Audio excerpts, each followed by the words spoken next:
I've been making music for 17 years. I've placed tracks in trailers you've seen on Netflix, Marvel, Disney, and had a song in the Equalizer trailer during the Super Bowl. There was a point where I almost lost the placement because I couldn't get my own mix to hit. 100 tracks deep, everything sounded small and thin, and I had to hand the entire session off to another mixer just to save it. That session taught me something I didn't expect, and it forced me to build a habit that I've been using ever since. This 10-minute habit changed the way I produce, but to use it right, you have to understand the difference between the two ways most producers work.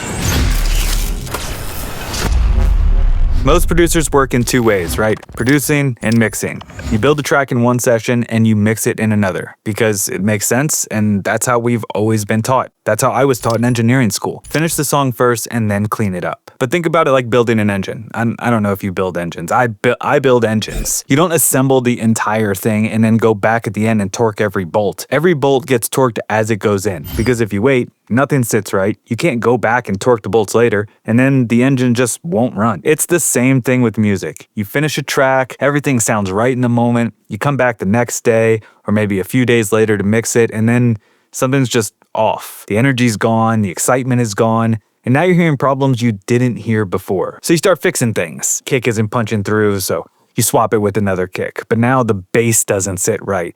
So you start compressing and sidechaining. And then your snare's not feeling right. Now you gotta change the snare. 20 minutes later, you're not even mixing anymore. You're remaking creative decisions just to fix mix problems. And the worst part is, it feels productive. You're working, you're tweaking, but the song is drifting further and further from what it was. That cycle is where most producers live.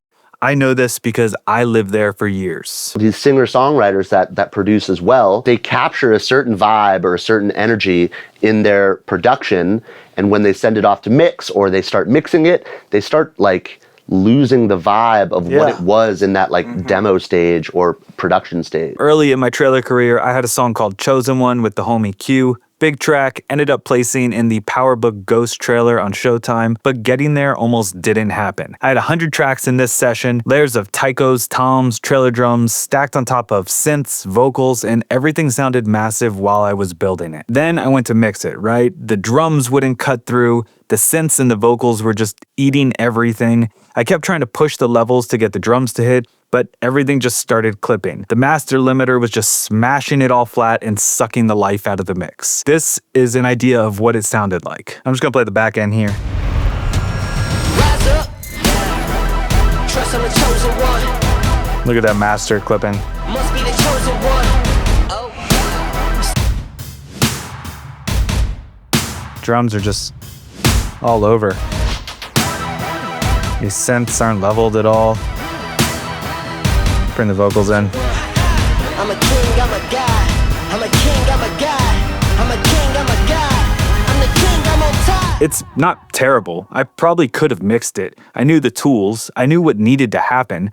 But honestly, after working on this song for so long, I just completely lost the momentum, right? You've probably been there. The thought of going back into 100 tracks of automation to fix problems that I created during the production was just killing me.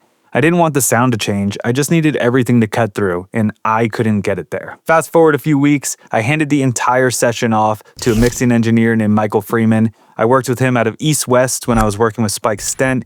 He just knew what to do. This is what it sounded like after. Rise up. Yeah. Trust I'm the chosen one. Must be the chosen one. Night and day difference.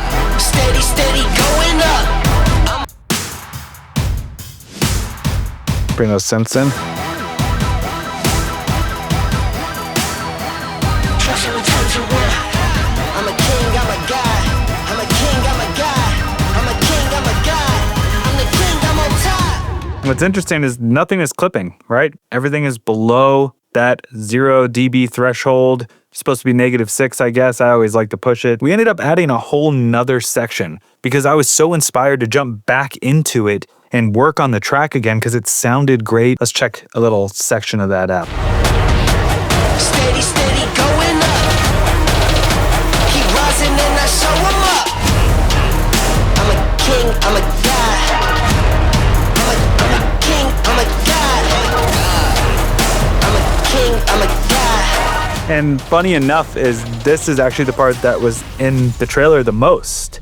And I wouldn't have done that if the song wasn't mixed and I didn't have the excitement to get back to it. When the track plays, I was like super amped, right? Because I knew that his mix is the reason it probably got it there. But when I was listening, I remember sitting there thinking every single problem he fixed existed before I even opened a mix plugin. The mix wasn't broken, my production was. It took me a while to figure out what building a track differently actually looked like. But once I did, everything about how I work changed. Now I want to be honest, 17 years of producing taught me this habit, but I've really been using it consistently for the last 10. The first thing you're probably thinking is, won't mixing while you produce slow everything down and kill the creative flow? I thought the same thing. Let me show you what it actually looks like. Back in the game now, gotta get out of my way. Ready to go out, but like I've been locked in the cage. Let's go back end. Look, when they make it look easy, you can see me drifting and shifting gears. And I'm on a mission, you can feel my energy in the atmosphere. Gotta come and attack it, I'ma let you walk and you walking dead. The mission is, take them all out and do it all again. Back in the game now, back in the...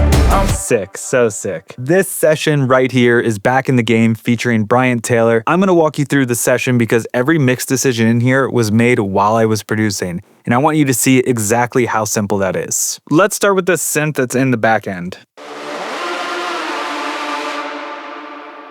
And I think this is a good example of just adding to the mix, right? So normally what I would do is I would just add an EQ. I'm just gonna delete this one for now. So I would just click here and add an EQ. And then I click these arrows and I have presets, cut 30, cut 60, cut 100, cut 150, or I have a high pass cut. So I have all these presets in here where I can literally just load up an EQ, hit the preset, and I already have what I need. With the compressor, same thing. I just add a quick compressor and I already have it set up as my user default to go to the settings that I typically use. And if you look at the mixer, one thing you'll notice is almost everything here is just simple channel EQs, basic compressors, very minimal processing that's happening on all of these tracks. And that's because it's as simple as loading a track, adding the EQ, hitting the arrow, and going to that template, that preset. I'm not sitting down to mix this later. I'm cleaning it as I go so I can keep hearing clearly while I'm producing. That's the whole first layer, a preset EQ and a compressor on every sound the moment it enters the session.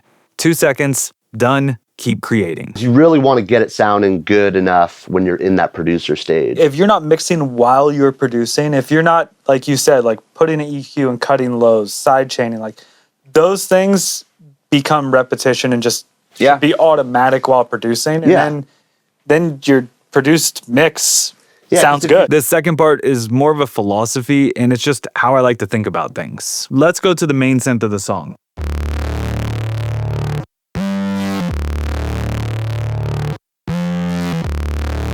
I picked this sound early and left it completely alone. Everything else gets shaped to live next to it. And what you'll notice right off the bat, look at this chain. There's nothing on it. No EQ, no compression, just wow 2 for distortion and some reverb.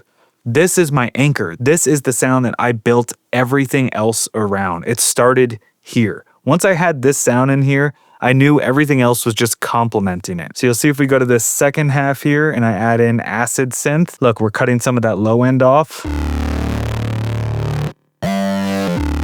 Substance. So instead of mixing to a meter of some sort, I'm just mixing to a sound I already love. If something doesn't sit next to this sound, this anchor, I pretty much just know right away and I deal with it right there. Pad. Horns. Bass.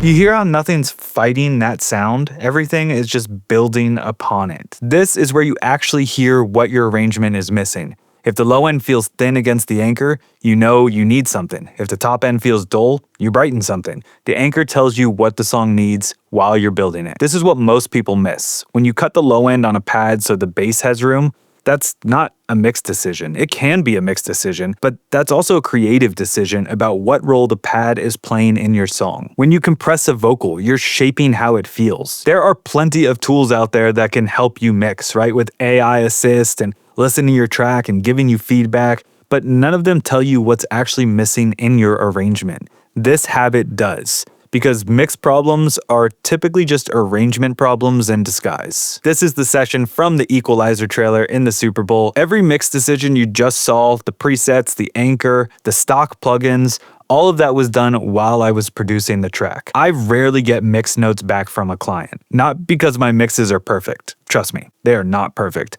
But because there's nothing left to fix that I didn't already decide when I was done. Sometimes I think composers and producers, they want to put every trick in their bag on the track, you know?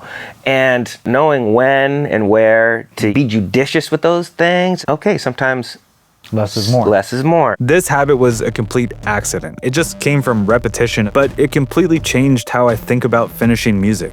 I stopped becoming a producer who mixes later and just became someone whose tracks are already done when they're done. But this only works if you actually know your sounds. So to put that to the test, I went 30 days with no presets just to see what would happen. And I moved from I like this sound to I understand this sound. I break all of that down right here.